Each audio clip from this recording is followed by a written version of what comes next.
Finalmente eu vou falar de um anime que tá saindo nessa temporada. Sim, meus amigos, estamos falando de Sonobiki Doll, ou para os fluentes em inglês, My Dress Up Darling. Essa obra gira em torno do protagonista chamado Akana Gojo, e obviamente eu vou chamar ele só de Gojo em respeito ao mestre bonitão. Esse prota é apaixonado em produzir umas bonecas, e essa paixão aproxima ele de uma otaka que curte fazer uns cosplay. Mas antes disso, ele sofre um acontecimento na infância que transforma ele em um antissocial. Não exatamente isso, mas basicamente isso. Você é menino? Por que você gosta de boneca? Eu te odeio, Achan! Caramba!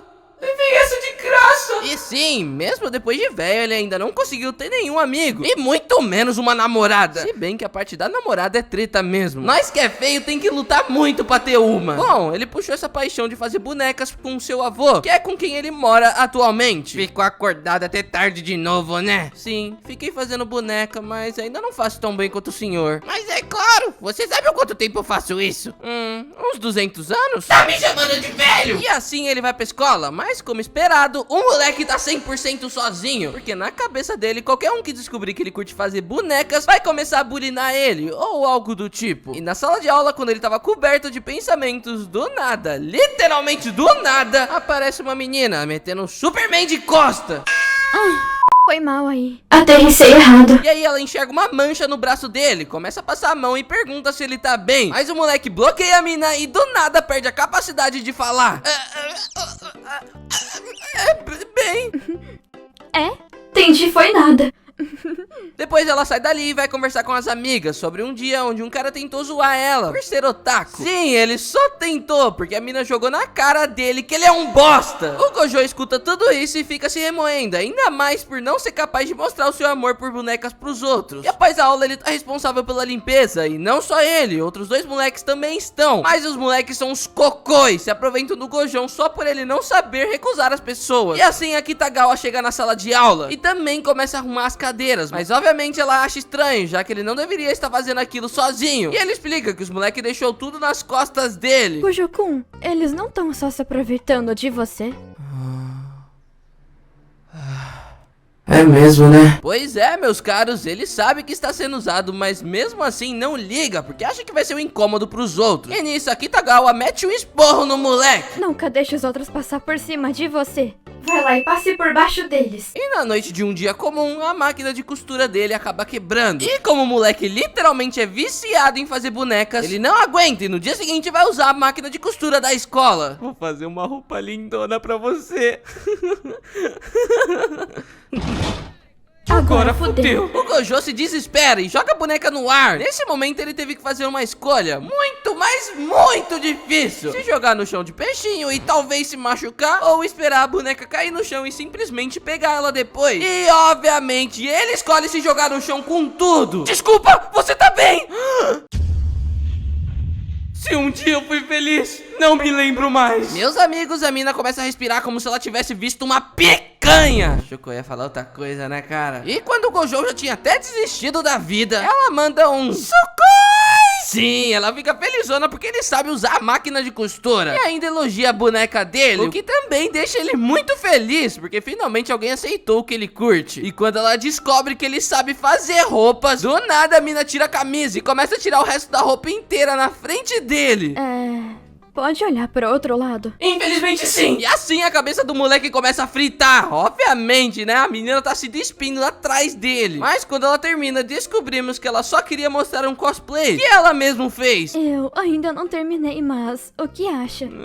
Isso é uma roupa? Sei que não tá 100%, mas eu me esforcei bastante. Isso tá uma bela de uma grande bosta. Como roupa, isso é um belo de um pano de chão. Me desculpa, não queria falar mal do seu pano de chão. Você tá suando comigo de novo. E com medo ele oferece até dinheiro, mas ela não aceita e fala que não tá brava. Sai correndo pela sala, se vira e fala que fez a roupa porque quer fazer cosplay. Mas como deu pra perceber, ela não manja costurar e também não conhece ninguém que manja. Mas esse fato mudou, porque ela agora conhece o prota. Gojo-kun, você faria um cosplay pra mim? Não.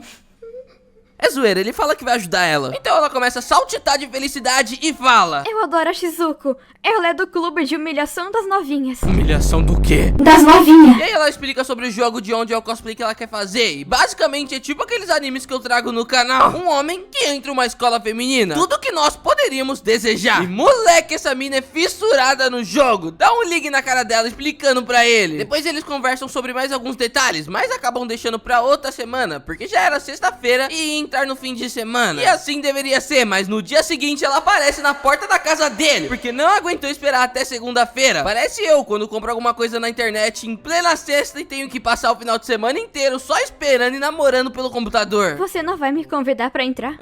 Desculpa, é que agora eu tô... Vamos que vamos. E ela já vai diretão pro quarto dele, mexer nas coisas. E o moleque já entra no modo de emergência, quase infartando. E quando ele finalmente começa a se acalmar, ela resolve pedir pra ele tirar as medidas dela. E como um bom cavalheiro, ele recusa. Porque, né, pra medir isso, ele, né... Eu tô ligado que vocês estão ligados. Porém, se você não tá ligado, meio que as medidas são tiradas com roupas íntimas. Mas nós estamos falando de uma moça prevenida. E do nada ela coloca um biquíni. Na real, não coloca. Ela já tava com ele por baixo. Assim dá pra fazer tranquilão, né? Não vai dar não, menor. E meu amigo, ela encosta nele e ele já começa a gritar de vergonha. E parece que nesses momentos a voz dele até dá um curto, porque quase não sai. Então ela fecha os olhos pra ele não sentir vergonha e ele vai medir a jaca dela. Vai dar tudo certo. Respira, vai dar tudo certo. Respira. E nesse momento a concentração dele já tá no zero. Ele não aguenta nem olhar pra ela, que já fica em desespero. Mas aí ele percebe que ela tá tranquilona em estar daquela forma, pois tá fazendo tudo pelo sucesso do cosplay. E é aquilo, né? Ele poderia só se concentrar e fazer as medidas, mas não! Ele dá um tapão na própria cara. E aí sim ele tá pronto, porque se redimiu de olhar pra ela com outros olhos. Que barulho foi esse? Aconteceu alguma coisa? Não aconteceu nada, foi só impressão sua. E assim ele amarra a faixa no estilo Yukihira quando vai cozinhar um omeletão. Será que alguém vai entender essa referência? E enfim, as medidas começam a ser feitas. E aí ela pergunta se ele vai medir os pés dela também. E mesmo ele não sabendo fazer sapatos, ele decide medir pra ajudar ela na hora da escolha na loja. Então ele fala que vai buscar um banquinho pra ela sentar, mas ela fala que não precisa e senta em um colchão. Até aqui tudo normal pra você, né? Mas pra ele não. O moleque entra em desespero e começa a pular como se o chão estivesse pegando fogo. Por favor, sai desse colchão, ele tá sujo. Mas tá ótimo aqui. Mas ele tá sujo! E mesmo ela falando que é sobre isso e tá tudo bem, ele insiste em pegar o banquinho, mas ela simplesmente coloca o pé na perna dele e fala bem séria: Gojo-kun, já chega. Vai logo. E aí, meus amigos, o que você faz quando uma waifu dessa tenta mandar em ti? Você obedece, pô! Afinal, quem tem medo. E depois de medir, por algum motivo, o Gojo fica destruído. Ufa, finalmente terminamos. E meus peitos? Você não vai medir? Você tem certeza que eu preciso fazer isso? Claro, e quem mais faria isso por mim?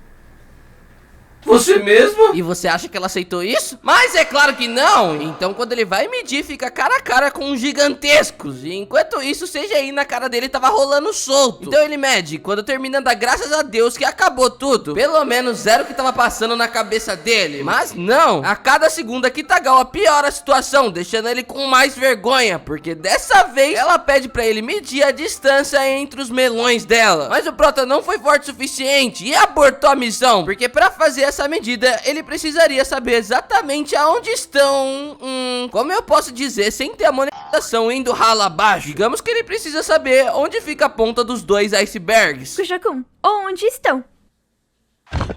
É zoeira, era tudo brincadeira, relaxa aí. E pro bem do Gojo, no final das contas ela mede tudo sozinha, mas o prota se vinga dela, sem querer. Sim, sem querer, mas se vinga. Porque na hora que ele vai medir do chão até a cintura dela, ele acaba encostando nela sem querer, mas nem percebe nada. E quando ele olha pra cima, a Kitagawa tá toda corada e cheia de vergonha. Parece que o jogo finalmente virou, né? E aí eles finalmente terminam as medições. Achei que isso não ia terminar nunca, mas se tu curtiu o vídeo ou o anime, manda aquele comentário sobre o que você achou dessa história. Ah, e não se esquece de seguir eu e Rapoy lá no Instagram, que foi quem me ajudou dublando a Kitagawa. Todos os links estão na descrição.